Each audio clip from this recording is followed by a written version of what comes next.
Hello नमस्कार दोस्तों, welcome to Manraj classes. आज की डेट है 22 मई 2022 और आज हम डिस्कस करने जा रहे हैं आज के करंट अफेयर्स। तो चलिए डिस्कशन स्टार्ट करते हैं।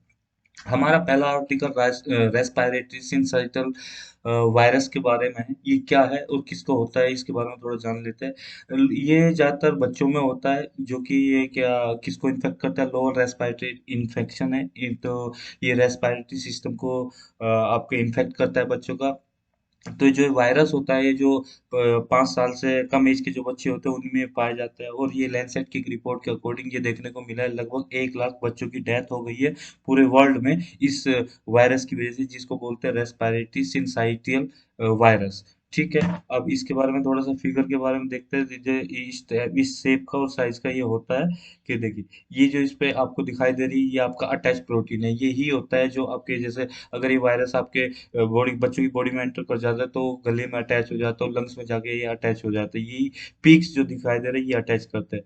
ये जो दूसरा आपको छोटा सा ये नोब दिखाई दे रही है, इसको बोलते हैं स्मॉल हाइड्रोफोबिक प्रोटीन। ओवरऑल क्या है, वायरस एक प्रोटीन है, प्रोटीन से ही मिलकर बना होता है। तो ये हाइड्रोफोबिक मतलब कि जो जिसको वाटर से थोड़ा सा वाटर को हिट करता हो। ये minus S S R N A है जो अंदर आपको दिखाई दे रही है। ये वाली ट्यूब जो ब्लू ट्यूब दिखाई दे रही है, एस आर एन ए बोलते हैं इसको। इसको फॉस्फोप्रोटीन बोलते हैं, जो आपको एक ग्रीन क्या नाम बॉल दिखाई दे रही है। और आरएनए पॉलीमरेज इसको बोलते हैं, जो आपकी पिंक बॉल दिखाई दे रही है। ठीक है। अंदर की बात करें, जो आपकी ब्लू बॉल छोटी छोटी दिखाई दे रही है, इसको मैट्रिक्स प्रोटीन बोला जाता है। इसको एम से डिनोट कर दो, मतलब हर एक को उसके फर्स्ट वर्ड से डिनोट किया जा रहा है। ठीक है। और जो ये आउटर लेयर है आपकी, ये लिपिड बाई लेयर बोली जाती है इसको।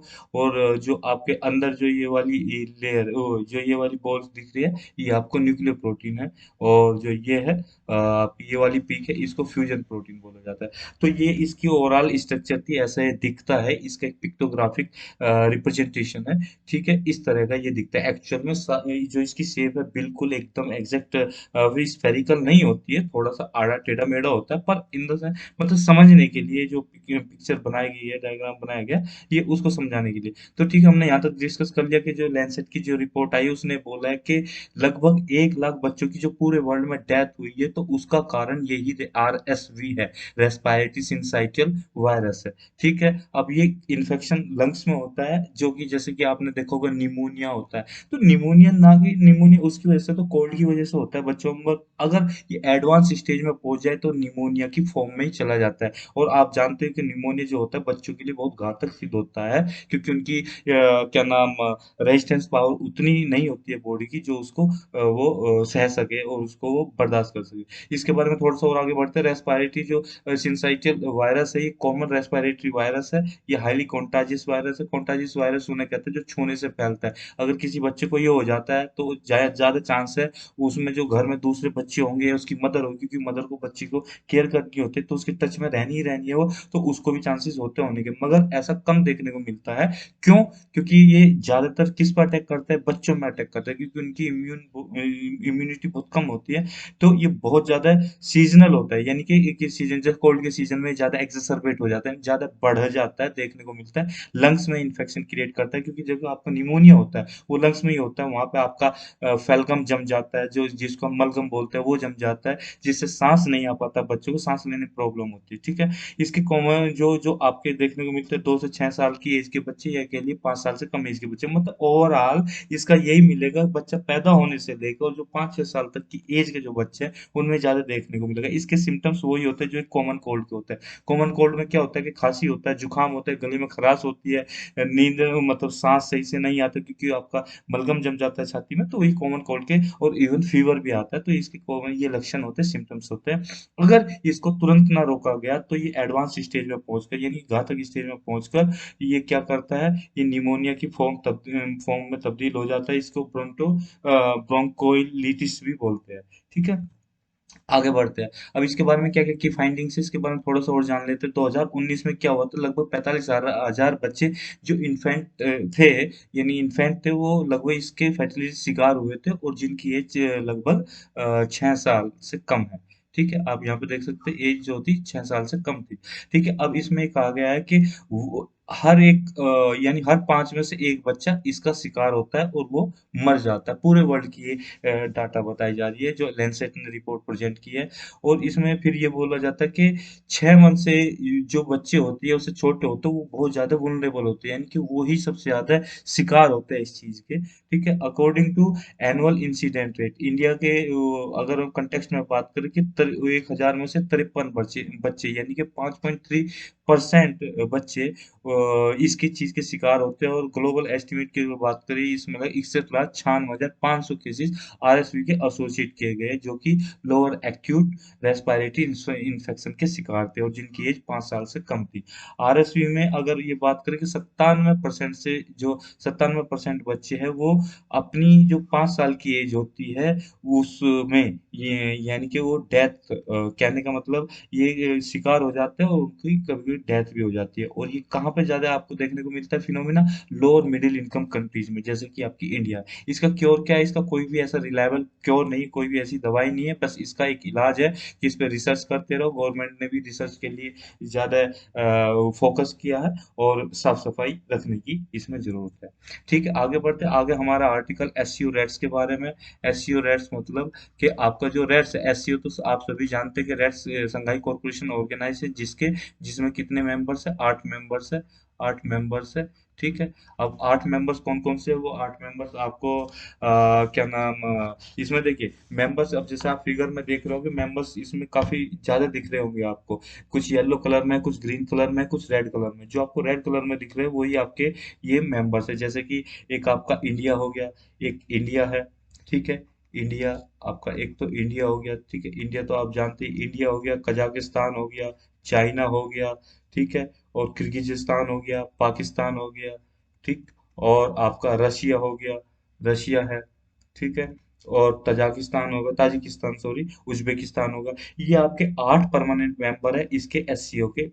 और जो बाकी ऑब्जर्वर स्टेट्स है, ऑब्जर्वर मेंबर जो है वो आपके क्या है? अफगानिस्तान, बेलारूस, जो आपके ग्रीन कलर में दिखाए गए हैं, अफगानिस्तान, बेलारूस, ईरान और मंगोलिया। ये देख रहे होंगे आप कि ये आपका मंगोलिया हो गया, ये आपका अफगानिस्तान हो गया, ये ईरान हो गया, ये आपका बेलारूस हो गया। ये आपके ऑब्जर्वर स्टेट है। ये परमानेंट मेंबर नहीं होती, ऑब्जर्व करते हैं। ऑब्जर्व मतलब कि आप सीखिए, आपको वोट करने का अधिकार नहीं, बस आपको ऑब्जर्व करना है कि कैसे काम होता है, ये सीखना होता है उन्हें, ठीक है। परमानेंट मेंबर इनके शिप नहीं होती। और ये आपके डायलॉग पार्टनर होते हैं, ठीक है। जो ग्रीन वाले जैसे कि आपका टर्की हो गया, अजरबैजान होगा, कंबोडिया हो गया, नेपाल, श्रीलंका, ये आपके क्या है? डायलॉग पार्टनर्स है, ठीक है। ये डायलॉग में पार्टिसिपेट कर सकते हैं मगर वोट नहीं कर सकते, ये आपको ध्यान रखना है। परमानेंट मेंबर तो होते ही नहीं, इसमें है वो क्या नाम, सिर्फ 8 ही है, ठीक है। जिसमें हमारा इंडिया भी है।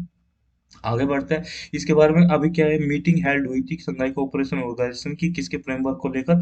रेट्स के फ्रेमवर्क को लेकर। रेट्स क्या है? ये एंटी टेररिस्ट स्ट्रक्चर है, यानी कि इसकी फुल फॉर्म है रीजनल एंटी टेररिस्ट। जैसा आप ऊपर हेडिंग में भी देख रहे होंगे कि रीजनल एंटी टेररिस्ट स्ट्रक्चर, यानी कि टेररिज्म को रोकने के काम में आती है और कोऑपरेशन ह्यूमैनिटेरियन असिस्टेंट को बढ़ावा देने के काम में काम दिशा में काम करती है। और ये किस कंटेक्स्ट में मीटिंग ऑर्गेनाइज की गई थी? देखिए ये जो अभी इंडिया यूक्रेन का जो सॉरी ये क्या नाम रशिया और यूक्रेन का जो वार चल रहा है और चाइना का जो ट्रांसग्रेशन है एलओसी पे, उसके कंटेक्स्ट में ये पहली बार मीटिंग हुई है इंडिया में, ठीक है। एससीओ रेट्स की मीटिंग का जो एजेंडा था वो कोऑपरेशन को बूस्ट करना है, यानी कि एक दूसरे जितने भी कंट्री है इनमें कोऑपरेशन होना चाहिए। इवन पूरे यूरेशियन कंट्रीज की बात कर लो, जो यूरेशियन रीजन है उसमें कोऑपरेशन होना चाहिए, उसमें ह्यूमैनिटेरियन असिस्टेंस का एक एलिमेंट होना चाहिए, ठीक है। और ग्लोबल और रीजनल सिक्योरिटी पे भी इसमें ध्यान दिया गया है, ठीक है। अब इसका जो इंडिया ने इसका भी चेयर किसने किया था? इंडिया ने चेयर किया था। ध्यान रखने की जो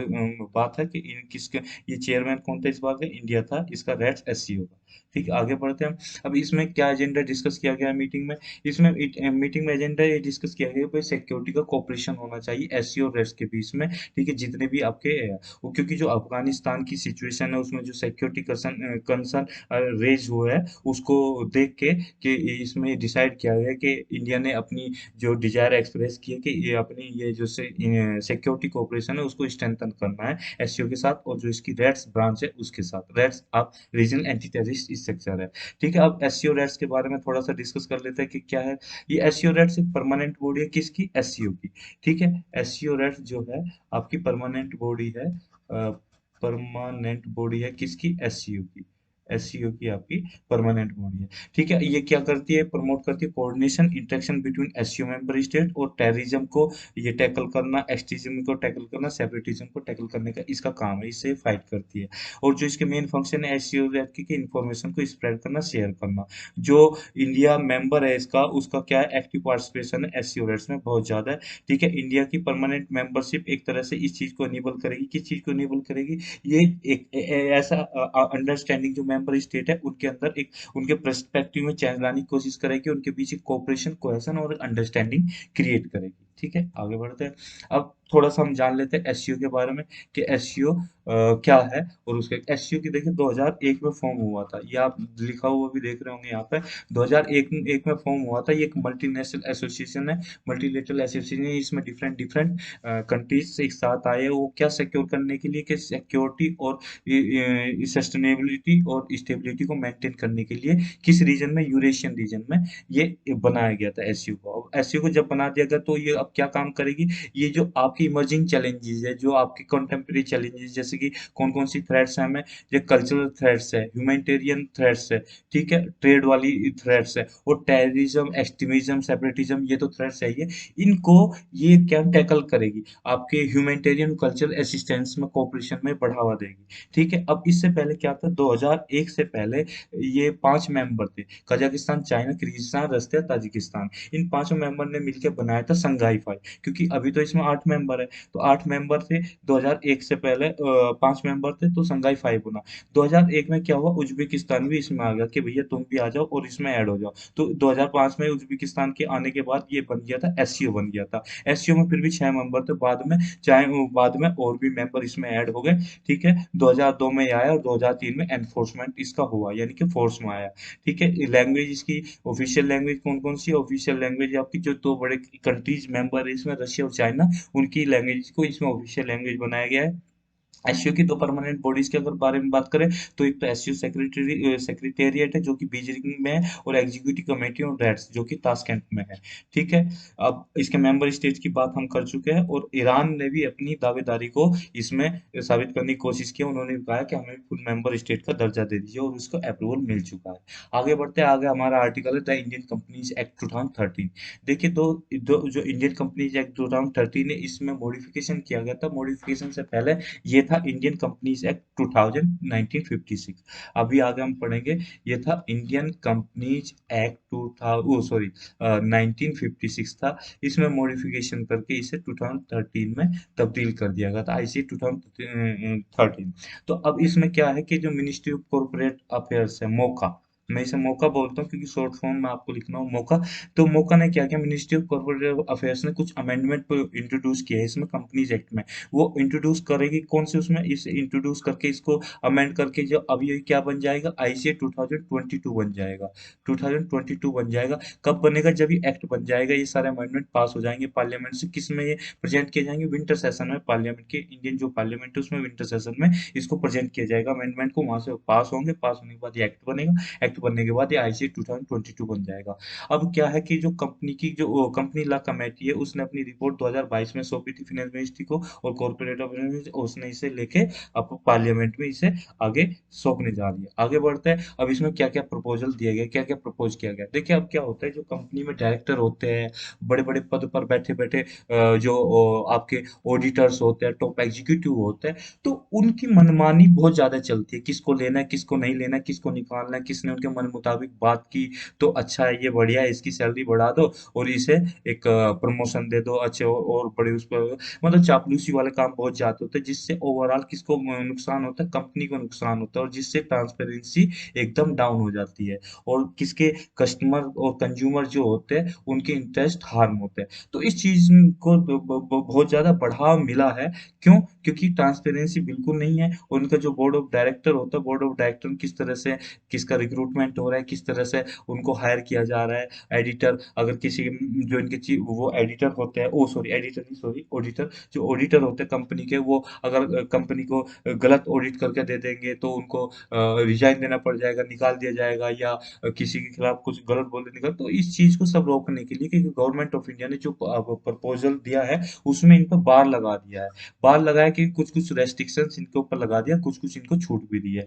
तो जो कॉर्पोरेट गवर्नेंस को बढ़ावा देने के लिए, एनहांस करने के लिए बार लगाएगी, जिससे गवर्नेंस में, कॉर्पोरेट गवर्नेंस में एक अच्छी एक गवर्नेंस निकाल कर कॉर्पोरेट गवर्नेंस को इम्प्रूव किया जा सके। और किसमें हायरिंग प्रोसेस, जो बोर्ड ऑफ डायरेक्टर होते हैं उनकी पोजीशन में हायरिंग होती है, और किसका रेजिग्नेशन कैसे हैंडल करना है उसको देखने के लिए सबको इनमें बार की मतलब थोड़ा सा रेस्ट्रिक्शन लगाया। अब ये क्या करेगा, इससे बार रेस्ट्रिक्शन लगाने से, बार लगाने से क्या होगा, जो इंडिपेंडेंसी है, जो इंडिपेंडेंस है डायरेक्टर्स की, उस चीज को बढ़ावा मिलेगा। जो इंडिपेंडेंट डायरेक्टर है वो आके अपना क्या नाम व्यू रख सकेंगे कि भाई मेरा तो ये व्यू है, कंपनीज के इतने शेयर आप खरीद लो, और इस तरह से इस प्रोडक्ट को ऐसे लॉन्च करो, इस रीजन में लॉन्च करो, इस रीजन में लॉन्च करने से कंपनी को इतना अच्छा फायदा होगा, और अगर हम ये प्रोडक्ट लॉन्च करेंगे तो हमें ये नुकसान होगा, और मेरा तो ये इस टाइप का, मतलब आप समझ रहे होंगे कि हम डीप में ना जाकर ओवरऑल ये समझे कि इंडिपेंडेंस बहुत जरूरी है डायरेक्टर्स की। क्योंकि डायरेक्टर अगर एक दूसरे के अंडर प्रेशर में रह के काम करेंगे तो वो सही से डिसीजन मेकिंग बॉडी नहीं बन पाएंगे। जो डिसीजन मेकिंग बॉडी होती है, बोर्ड ऑफ डायरेक्टर होता है, उसमें अगर इंडिपेंडेंसी नहीं होगी, ट्रांसपेरेंसी नहीं होगी, तो वो कैसे काम करेंगे, कंपनी को कैसे फायदा पहुंचाएंगे। तो इसी वजह से उनका ट्रूली इंडिपेंडेंट होना बहुत जरूरी है, जिससे कि उनकी जो ऑडिटर्स है वो सही से काम कर सके। और वो अगर वो किसी के खिलाफ एडवर्स रिमार्क दे देते हैं, किसी को वो एडवर्सली रिमार्केट कर देते हैं, तो या फाइनेंशियल स्टेटमेंट के ऊपर कोई कमेंट देते हैं, तो उनके ऊपर कोई ऐसी गाज ना गिरे, ये उनका सही से एक ऑडिट किया जा सके कंपनी का। इस चीज को इसमें बढ़ावा मिला है। तो ये इंडिपेंडेंस को प्रोटेक्ट करता है, किसकी, स्टेचुरी ऑडिटर जो होते हैं कंपनीज के, उनको बढ़ावा मिला है। ठीक है, आगे बढ़ते हैं। अब इसमें ये बोला गया कि जो आपके देखो गेट कीपर, कंपनी के गेट कीपर कौन कौन से होते हैं, इंडिपेंडेंट डायरेक्टर और ऑडिटर्स। इनको, इनकी इंडिपेंडेंस को स्ट्रेंथन करना है। अगर इनकी इंडिपेंडेंस को स्ट्रेंथन कर दोगे तो क्या होगा कि गुड गवर्नेंस का एक एग्जांपल सेट हो जाएगा। गुड गवर्नेंस का एग्जांपल सेट होने से कंपनीज की जो है वो अच्छी तरह से और अच्छी डायरेक्शन में काम करेगी, कंज्यूमर्स के राइट्स के बारे में, हित के बारे में ही वो काम करेंगे। ठीक है, इससे क्या होगा कि ट्रांसपेरेंसी को उनको बढ़ावा मिलेगा कंपनी में। ठीक है, और ईज ऑफ डूइंग बिजनेस में कंपनीज की रैंकिंग, ओवरऑल इंडिया की रैंकिंग में इंप्रूवमेंट देखने को मिलेगा। क्योंकि ऐसा देखने को मिला है कि पिछले कुछ सालों में कि आपकी जो एनबीएफसीज थी वो बोगस एनबीएफसीज थी। बोगस एनबीएफसीज ने क्या क्या कुछ कुछ घोटाले किए, उस किसी वजह से, जैसे कि आपने यस बैंक का देखा है। ठीक है, आपका और भी थे, ये महाराष्ट्र का था, महाराष्ट्र बैंक का था, और आपका एक एक और बैंक, तो मैं नाम भूल गया उसका। तो ये सब कई कई ऐसे घोटाले, बड़े बड़े घोटाले देखने को मिले हैं। वो सिर्फ एक ही रीजन था कि उसमें जो आपके डायरेक्टर्स होते थे उनमें ट्रांसपेरेंसी नहीं थी, उनकी डिसीजन मेकिंग बॉडी बहुत ही वीक थी, और क्या नाम, गुड गवर्नेंस उसमें बिल्कुल भी नहीं थी। तो इस चीज को प्रमोट करने के लिए ये कंपनीज एक्ट में अमेंडमेंट किए जा रहे हैं। अब कंपनी एक्ट में जो अमेंडमेंट किए जा रहे हैं, थोड़ा सा अब और आगे हम बढ़ लेते हैं। कंपनीज एक्ट जो 2013 है उसके बारे में जान लेते हैं। तो ये कंपनीज एक्ट 1956 में बना था। ठीक है, इसको फिर उसमें क्यों बनाया गया था, कि जो कोई आर्थिक कंपनी खोलना चाहता है तो उसे रजिस्टर होना पड़ेगा ना, क्योंकि रजिस्टर होगा तभी तो इंडिया गवर्नमेंट को पता होगा ना, कि भाई मिनिस्ट्री ऑफ कॉर्पोरेट अफेयर्स को पता होगा ना कितनी कंपनी हमारे देश में चल रही है, किसका क्या स्टेटस है, कोई चल रही है, बोगस कंपनी तो नहीं है, किसको चला रहा है, कितने डायरेक्टर्स है, कितने एम्प्लॉय काम कर रहे हैं, रेवेन्यू कितना है, हमें टैक्स कितना लगाना है, और कितने लो लेवल पे एम्प्लॉय, कितने मिडिल लेवल पे, कितने अपर लेवल पे, कितने डायरेक्टर रखने हैं, कौन से पद पे किसको रखना है। एक आपका इंडिपेंडेंट ऑडिटर होना चाहिए, इंडिपेंडेंट डायरेक्टर्स होने चाहिए। तो ये सारी चीजों को, कंपनीज की रेस्पॉन्सिबिलिटी सेट करना, और कंज्यूमर्स के राइट्स को, कंज्यूमर के इंटरेस्ट को प्रिजर्व करना, कंजर्व करना, ये सारी चीजें कब हो सकेगी, जब आप एक ऐसा एक्ट बनाओगे जिससे कि वो अपने जो रूल्स एंड नॉर्म्स हैं उनको इम्प्लीमेंट कर सके कंपनी के ऊपर। तो इसलिए ये एक्ट आया देश की आज़ादी के बाद 1956 में आया, तो जिसे बोला गया आईसीए 2000 नो आईसीए 1956। आईसीए 1956 में ठीक है, अब इसे 2013 में जैसे मैंने पीछे डिस्कस किया 2013 में इसे अमेंडमेंट कर दिया गया। अमेंडमेंट करने के बाद ये आईसीए 2013 बन गया। ठीक है, अब 2020 में इसे वो अमेंड करने की बात की जा रही है। अगर ये अमेंड कर दिया जाता है तो आईसीए 2022 बन जाएगा। इस ईज़ ऑफ डूइंग बिज़नेस को कंट्री में बहुत ज़्यादा बढ़ावा मिलेगा। ठीक है, इसमें कुछ-कुछ और काम भी किए गए, जैसे पेनल्टी को सर्टेन ऑफिस पे पेनल्टी में रिडक्शन किया गया है। पहले कुछ कंपनी ऐसी होती थी जिन्हें डर लगता था ये काम करने से कि हम पे बहुत सारी पेनल्टी लगेगी, तो उनके अंदर एक वो बहुत ज़्यादा एनकरेजमेंट देखने को नहीं मिलता था, तो उन्हें डर लगता था कि अगर हम ये डिसीजन ले लेंगे, मतलब वो इंडिपेंडेंट डिसीजन नहीं ले सकते थे। तो इसलिए अब इस चीज़ को थोड़ा-सा और बढ़ावा मिलेगा कि आदमी इंडिपेंडेंट डिसीजन लेके इस चीज़ को कर सकता है, क्योंकि उन्हें थोड़ा-सा डर कम हो जाएगा कि वो हमें पेनल्टी हमारे ऊपर नहीं लगेगी। और जो आप देखिए, क्या होता था कि गवर्नमेंट ने डिसाइड किया हुआ था कि कोई भी कंपनी है वो एज़ ए अपना जो एक कांसेप्ट होता है सीएसआर का, यानी कि कॉर्पोरेट सोशल रिस्पांसिबिलिटी, कि आप एक कॉरपोरेशन चला रहे, कॉरपोरेट आप टाइकून हो, तो आपकी सोसाइटी के लिए एक रेस्पॉन्सिबिलिटी बन जाती है कि जितना आपने अर्न किया या अपना प्रॉफिट अर्न किया, जो भी अर्न किया, मान लिया आपने 100 करोड़ अर्न किए, तो 100 करोड़ का मान लीजिए 2%, शायद 2%, ये मेरे अभी ध्यान नहीं है, देख के बता दूंगा, कि 100% का मान लो आप 2% आपको सोशल रेस्पॉन्सिबिलिटी के लिए इन्वेस्ट करना पड़ेगा, तो जो हमारे नॉर्म्स है उन्हें कंप्लाई करना पड़ेगा। तो इसमें भी इसको रिलैक्सेशन दिया गया है गवर्नमेंट की तरफ से। और एक आपका जो इसमें और ट्रांसपेरेंसी लाने के लिए एनसीएलए भी, एनसीएलएटी, एनसीलेट भी वो क्या नाम, सेपरेट ब्रांच इनकी बनाई गई थी। ठीक है, आगे बढ़ते हैं, आगे बहुत ही इंपॉर्टेंट आर्टिकल है जीनोम एडिटिंग प्लांट्स का। देखिए, अब यहाँ पे हम दो चीज पढ़ेंगे, एक तो जीनोम एडिटिंग प्लांट्स पढ़ेंगे, जीनोम एडिटिंग प्लांट्स पढ़ेंगे, और दूसरा जीएमओ है, जेनेटिकली मॉडिफाइड मतलब आपके ऑर्गेनिज्म, ठीक है। और ये आप ये जीन जीन एडिटिंग जो जीन एडिटेड प्लांट है। अब दो चीजें हैं यहाँ पे, एक एक जो आप जीन एडिट कर रहे हैं, एक तो है किसी को जो आप एडिट कर रहे हो, किसी की चीज के अंदर एडिट कर कुछ चीज डाल रहे हो, उसमें एडिट करके आपने उस चीज को मॉडिफाई किया है। और एक दूसरी चीज है कि किसी चीज को आपने कट करके उसमें नई चीज लगा दी, यानी कि फॉरेन मटेरियल, फॉरेन जीन उसमें डाल दिया। तो यहाँ पे हम सिर्फ बात करेंगे कि एडिटिंग की, कि एडिटिंग करके उसे मॉडिफाई किया गया है, ठीक है, ना कि फॉरेन मटेरियल। तो इसमें यहाँ पे हम डिस्कस यही करेंगे कि कोई बाहर से नया मटेरियल नहीं डाला जाता, फॉरेन जीन नहीं डाला जाता है, उसी जीन को ही मॉडिफाई किया जाता है। अब जीन को मॉडिफाई क्यों करा जाता है, अगर सोच के देखिए, खैर इसके बारे में आगे डिस्कस करेंगे, इसी में डिस्कस करेंगे, पहले हम इसके बारे में पढ़ते हैं। जीन एडिटेड प्लांट, देखिए अभी क्या हुआ है, अब डिपार्टमेंट ऑफ बायोटेक्नोलॉजी कुछ गाइडलाइंस इशू की है, अपने जो नॉर्म्स थे उनको क्या नाम, उनमें थोड़ी सी रियायत दी है। कि पहले ये नॉर्म्स थे, बहुत सख्त नॉर्म थे, कि आपको रिसर्च में इससे परमिशन लेनी होगी, एनवायरमेंटल मिनिस्ट्री से परमिशन लेनी होगी, फिर आपका जी पैक कमेटी है, सॉरी जी पैक नहीं,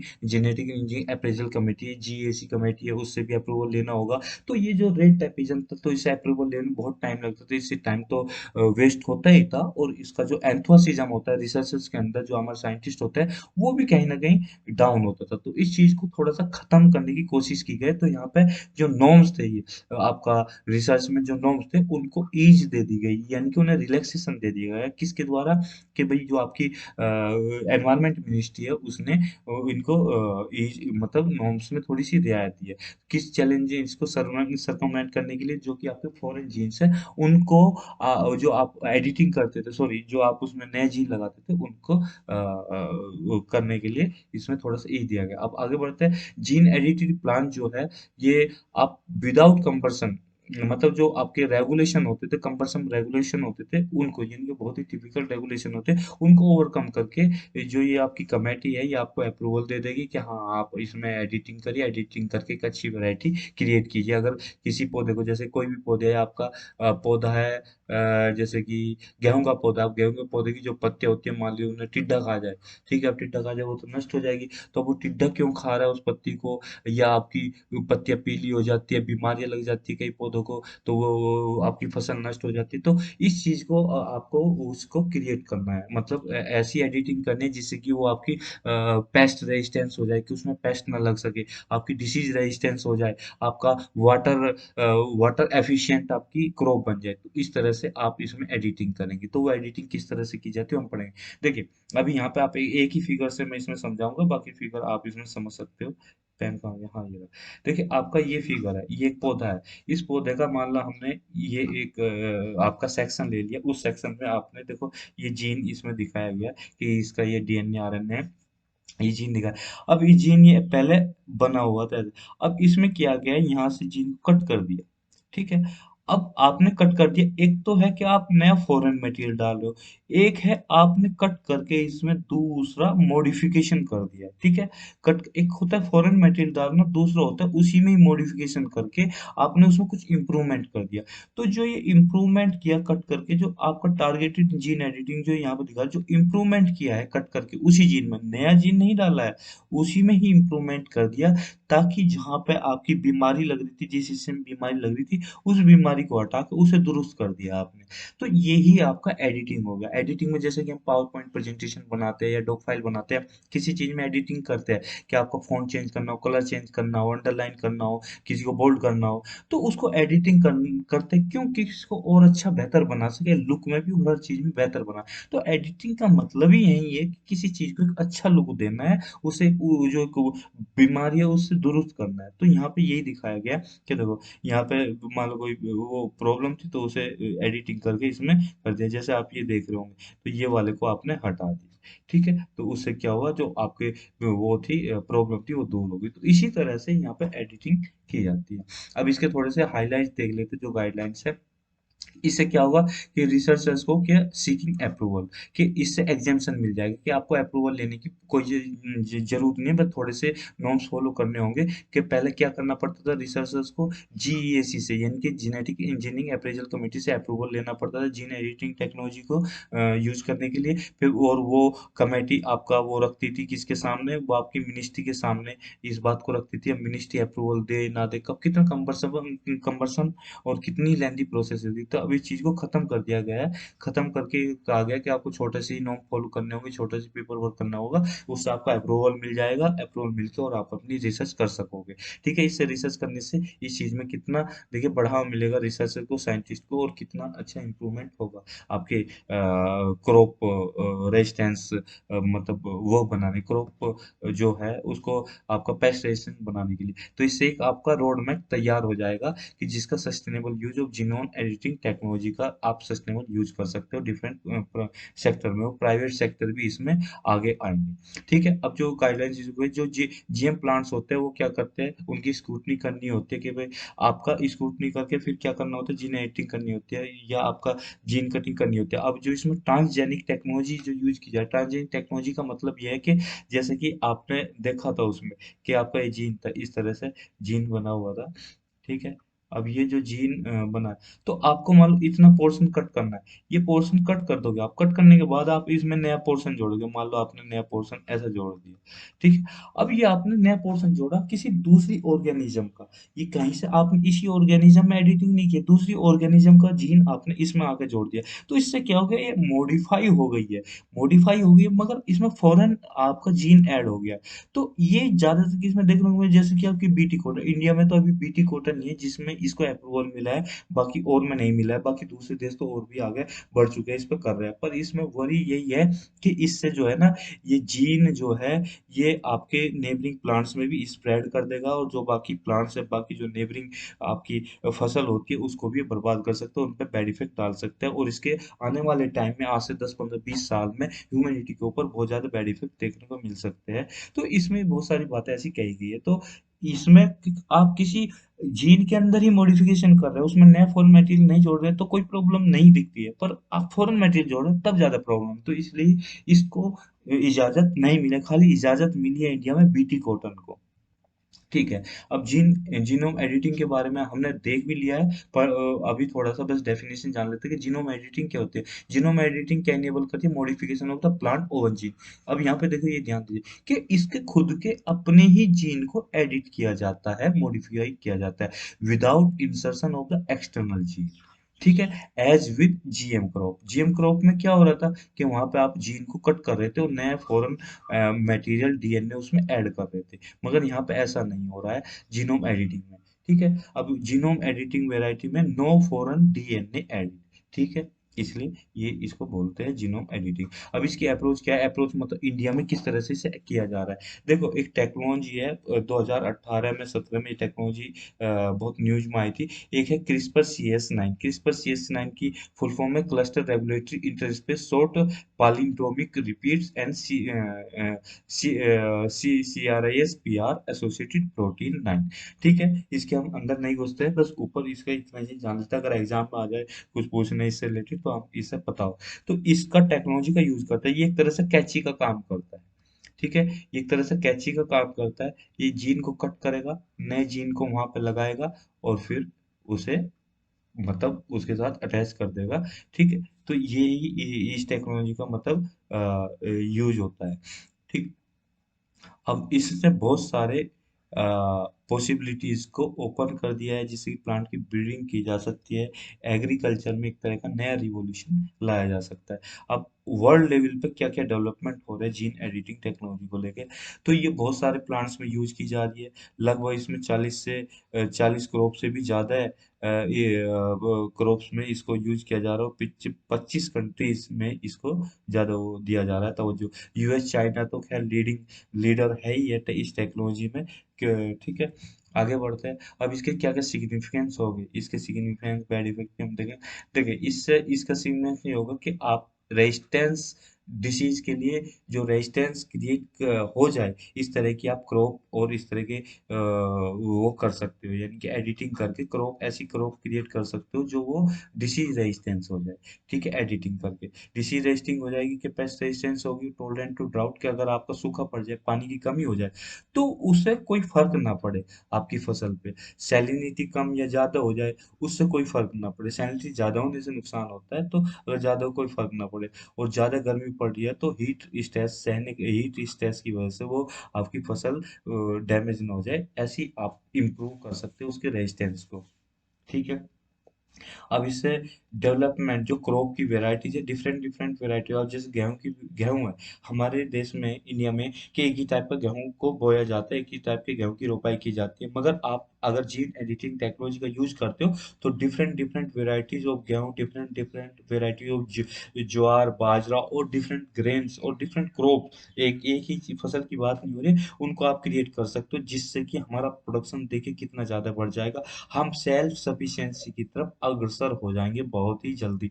क्योंकि अब देखिए, जो कन्वेंशनल ब्रीड एडिटिंग टेक्नोलॉजी है वो तो 8 से 10 साल लेती है ये नई वैरायटी को प्रोड्यूस करने में। मगर जो जीनोम एडिटिंग टेक्नोलॉजी, वो कितना टाइम लेगी? 2 से 3 साल ही लेती है कुल। तो कितनी अच्छी है टेक्नोलॉजी। अब इसके साथ इशूज क्या है? देखो, एक तो एनवायरमेंटल इशूज, ये बोलते हैं कि ये बायोडाइवर्सिटी को, बायोसेफ्टी को आपका नुकसान पहुंचेगा।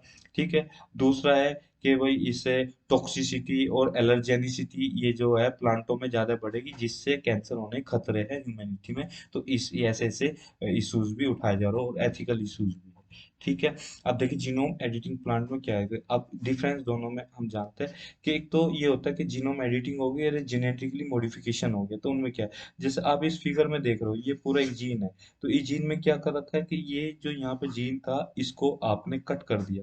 ठीक है, CASPR से क्रिस्पर, CRISPR सेस 9 की मदद से कट कर दिए। कट करके नया जीन यहाँ पर डाला जा रहा है। देखो, पहले ब्लैक कलर का था। ये फिगर में डिनोट किया गया है, ऐसा नहीं कि भाई ये तो एक जैसा ही दिख रहा है। एक जैसा ही लगाएंगे तभी तो इसमें वो होगा। मतलब यहाँ पे जीन को चेंज नहीं किया जाता है। जीन मतलब चेंज, शेप साइज में चेंज नहीं किया जाता, उसी टाइप का अच्छी हेल्थ का जीन यहाँ पे लगाया जाता है। ठीक है, ये मान के चलिए आप। मगर इसमें क्या है, यहाँ पे जीन चेंज हो जाता है, मॉडिफाई हो जाता है। कोई किसी का वहां पे जीन का देखो, इसमें साइज ऐसा था, ऐसा था। ठीक है, अब मॉडिफाई हो गए। हो सकता है वो इस टाइप का कुछ हो जाए, या और कोई किसी टाइप का हो जाए। जैसे कि हम लेटर ए है, उसको अगर बोल्ड कर देंगे, वो थोड़ा मोटा हो जाता है ना, तो इस टाइप का। ठीक है। अब कहने में तो उसमें मॉडिफिकेशन हो गया, है तो वही प्रवृत्ति वही मगर मॉडिफिकेशन हो गया।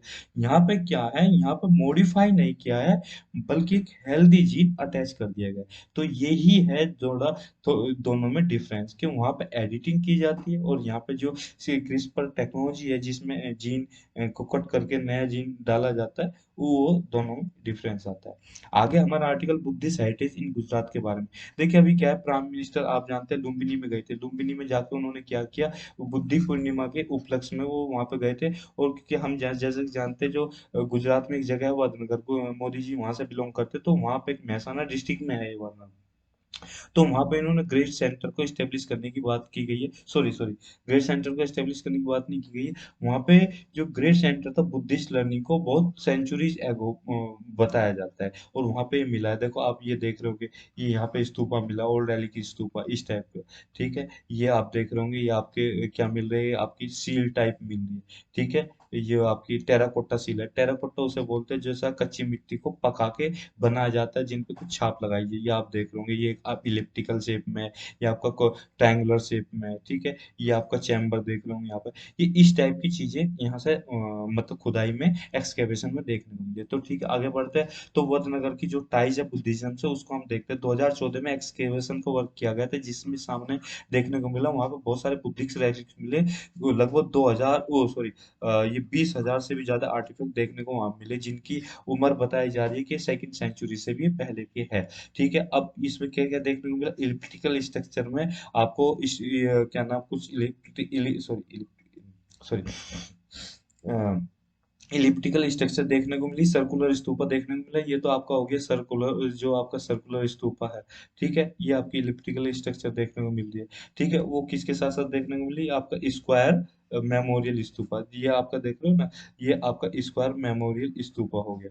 ठीक है, यहाँ पे ये स्क्वायर शेप में है, और एक चैम्बर, ये इस साइज का आपका 130 सेंटीमीटर साइज का एक चैम्बर भी देखने को मिला है। एक प्लेटफॉर्म है, मतलब आपने देखा होगा जो बुद्धा स्तूपा है जो सांची में है, उसमें प्रदक्षिणा पथ भी है, तो यहाँ पे भी प्रदक्षिणा पथ देखने को मिला है, क्योंकि जो ये प्रूव करते हैं कि बुद्धिज्म यहाँ पे वडनगर में, जो वडनगर का लिंक था, वातनगर बोल दो, वडनगर बोल दो, जो भी आप सही समझो, इसमें प्रदक्षिणा पथ देखने को मिला। ठीक है, एक्सकेवेशन में और क्या क्या चीज, टेराकोटा सील देखने को मिली है, इंस्क्रिप्शन जिनके ऊपर थी, जिसमें लिखा हुआ था नमः सर्वे सर्वया गया।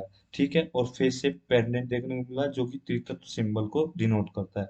ये जो सेक्रेड बुद्धा जी के रेलिक्स थे, वो कहाँ पे, देवनी मोरी में, जो कि अरावली में, गुजरात डिस्ट्रिक्ट की, गुजरात स्टेट में, वहां पे पाए गए हैं। ठीक है, आगे बढ़ते हैं। अब ये चीज इनको वहां तो पाए गए हैं, पर देखिए, अब कोई और भी ऐसा चाहिए ना पुराना आदमी, जो या उसने कुछ ऐसी चीज लिखो जो इसको प्रूव कर सके, हाँ यहाँ पे बुद्धिज्म था, यहाँ पे ये चीज थी, यहाँ पे ये होता था, यहाँ पे युद्ध हुआ था महाभारत का। तो कुछ ऐसी पुरानी चीजें भी तो होनी चाहिए। वो तो ठीक है, हमने कार्बन डेटिंग टेक्नोलॉजी कर ली। तो आप सभी जानते हैं कि हिनसांग जो चाइनीज ट्रेवलर थे, वो 7वीं सेंचुरी से लेट करते हैं, तो वडनगर में बोलते हैं कि वहां पे आए थे। पुराना में इसका जिक्र देखने को मिलता है कि वडनगर का पुराना, पुराना मतलब पुराना मतलब ओल्ड, तो पुराण जिन्हें हम बोलते हैं, जो हमारे पुराण है, उनमें देखने को मिलता है। ट्रेवलर को मतलब उनका जो वो ट्रेवल करते थे, अपने ट्रेवल के दौरान जहाँ जहाँ जाते थे, वहाँ वहाँ उनकी जो उन्होंने नोट किया, चीजों को देखा, वहाँ की कैसी कल्चर थी, उनके बारे में लिखते थे, कैसे राजा था, किस तरह से वहाँ का शासन काल होता था। तो ट्रेवलर पूरा खाका वो लिखते थे। तो वो जो चाइनीज ट्रेवलर थे स्विट्जरलैंड, उन्होंने भी इसके बारे में बताया कि फ्लोरिश टाउन यहाँ पे था। तो उन्होंने कब विजिट किया था, 641 एडी में यहाँ पे विजिट किया था। अब बुद्धा जी के जो हमारे फेमस प्लेसेस है, उनके बारे में जान लेते हैं। सबसे बड़ा आपका ये है बोध गया। बोध गया जो कि बिहार में है। यहाँ पे इन्होंने, बुद्धा जी ने एनलाइटमेंट प्राप्त किया था, यानी कि उन्हें ज्ञान प्राप्त हुआ था। किस ट्री के नीचे, बोधि ट्री के नीचे प्राप्त हुआ था। हेरिटेज साइट में भी इसको मिलाया गया। अब दूसरा है केसरिया स्तूपा। केसरिया स्तूपा में क्या, सॉरी, बुद्धि स्तूपा है। ये केसरिया जगह में लोकेट कहाँ पर करती है, 110 किलोमीटर कहाँ से, पटना में, जो कि चंपारण में है और बिहार में है। ठीक है, दूसरी आपके नालंदा, तो आपने सुनी होगी, नालंदा यूनिवर्सिटी है, नालंदा भी बिहार में। आपकी बुद्धिस्ट यूनिवर्सिटी है यहाँ पे की, मगधा, जो कि मॉडर्न डे में, जैसे आप बिहार बोलते हो, ठीक है, ये इंडिया में है, ठीक है, यहाँ पे महावीर आज बने हुए हैं, ठीक। और ये मोनेस्ट्री थी सारनाथ, जो कि वाराणसी में उत्तर प्रदेश में, यहाँ पे अपना उन्होंने फर्स्ट सरमन दिया था, यानी कि पहला उपदेश अपने शिष्यों को दिया था, जो उनके शिष्य थे।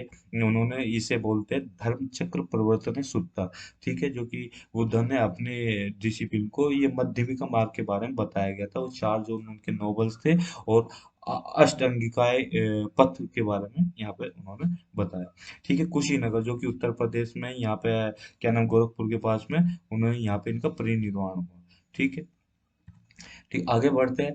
अगला आर्टिकल हमारा सडन इन्फेंट डेथ सिंड्रोम के बारे में, जिसे आप प्यार से शॉर्ट फॉर्म में सिंड्रोम, सिड्स भी बोल देते हैं, ठीक है। अब साइंटिस्ट जो ऑस्ट्रेलिया के, तो उन्होंने ये पाया कि बेबी जो छोटे बच्चे होते हैं, छोटे बच्चे, वो उनमें ये रिस्क देखने को मिला है कि जो ये सिंड्रोम है सिड्स वाला, उनमें बहुत ज्यादा ये देखने को मिला है, ठीक है। कैसे, क्योंकि उन बच्चों की सडनली डेथ हो जाती है, और सोते सोते में वो मर जाते हैं। ये किस वजह से? ये जो आपका एक एंजाइम होता है, उस एंजाइम का नाम है ब्यूटाइल कोलाइन स्टीरेट, BCHE, जो कि उनके ब्लड में घुल जाता है। ब्लड में घुलने से उनका लेवल घटा देता है, लो लेवल हो जाता है एंजाइम का, ठीक है। तो जिन्होंने सफोकेशन की प्रॉब्लम होने लगती है, उन्हें सांस आना मुश्किल हो जाता है, इस वजह से उन सोते सोते में, सोते हुए बच्चों की डेथ हो जाती है। जैसे कि आप, और ये भी बताया गया है कि ये सिचुएशन कैसे क्रिएट होती है, जो मदर होती है, मदर जो स्मोकिंग करती है, जब वो प्रेग्नेंट होती है,